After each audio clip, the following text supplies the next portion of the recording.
Vamos a retomar la información relacionada a la filtración de datos personales a través de plataformas del Estado. Ya estamos conectados vía Zoom con el abogado especialista en Derecho Digital, Eric Iriarte, para precisamente hablar sobre este tema. Eric, muy buenas tardes. Gracias por estar con nosotros en 24 horas mediodía.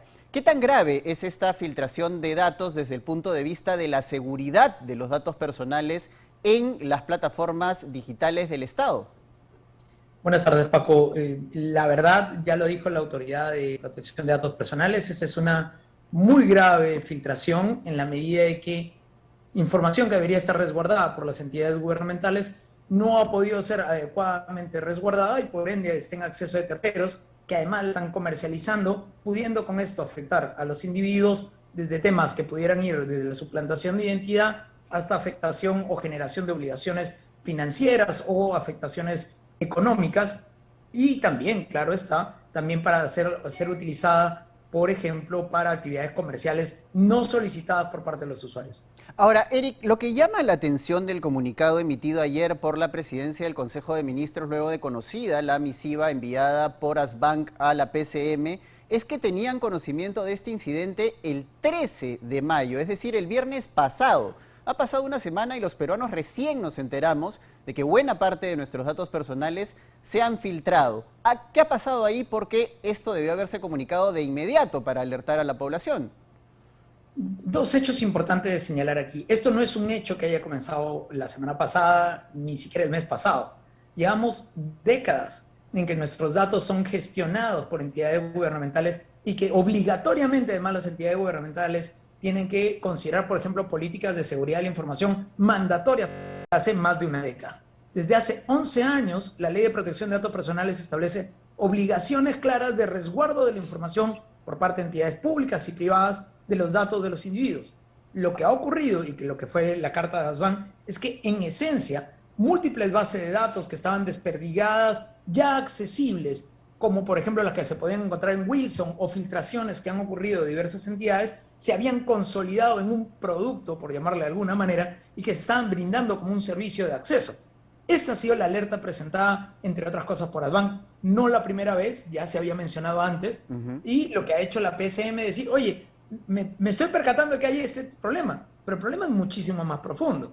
La falta de una cultura en ciberseguridad, la falta de una entidad responsable de los temas digitales en el Perú que se ven reflejados en este acto que estamos viendo ahora. Ahora, Eric, esto es particularmente peligroso y llamativo, no solo por lo que reviste para la seguridad de los ciudadanos, sino porque en semanas anteriores hemos sido testigos también de otro hecho llamado los Contileaks, ¿no? Que son una serie de informes de la Dirección de Inteligencia de la Policía Nacional que se han filtrado, que varios medios de comunicación además han hecho públicos, donde hay información sensible de seguimiento a, por ejemplo, grupos relacionados con Sendero Luminoso, y esta información se ha transmitido a través de correos electrónicos que fueron hackeados, es decir, cero seguridad con este tipo de información sensible. Eso también es preocupante y no hemos conversado mucho al respecto.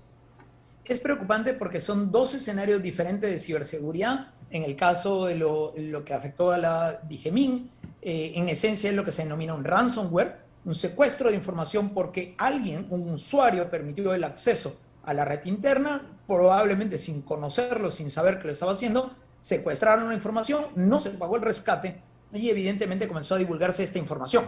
Otras entidades también han visto afectadas. En Costa Rica, por ejemplo, el mismo grupo, que es el grupo Conti, hizo que el presidente decretara emergencia nacional por un tema de ciberseguridad.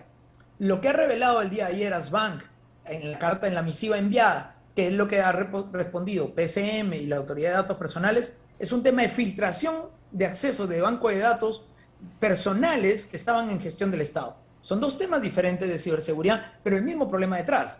¿Cuál es la política nacional en materia de ciberseguridad? ¿Por qué la ley de ciberseguridad que fue observada no se levantaron las observaciones o se fue a la insistencia por parte del Congreso en el año 2019? Es decir, también el Congreso tiene una responsabilidad directa sobre esta materia y evidentemente hace 4 o 5 semanas atrás, un par de meses, la Secretaría de Gobierno Digital ya había mostrado que entidades no estaban cumpliendo con las obligaciones de seguridad digital, de ciberseguridad, como tener un comité interno, un oficial de seguridad.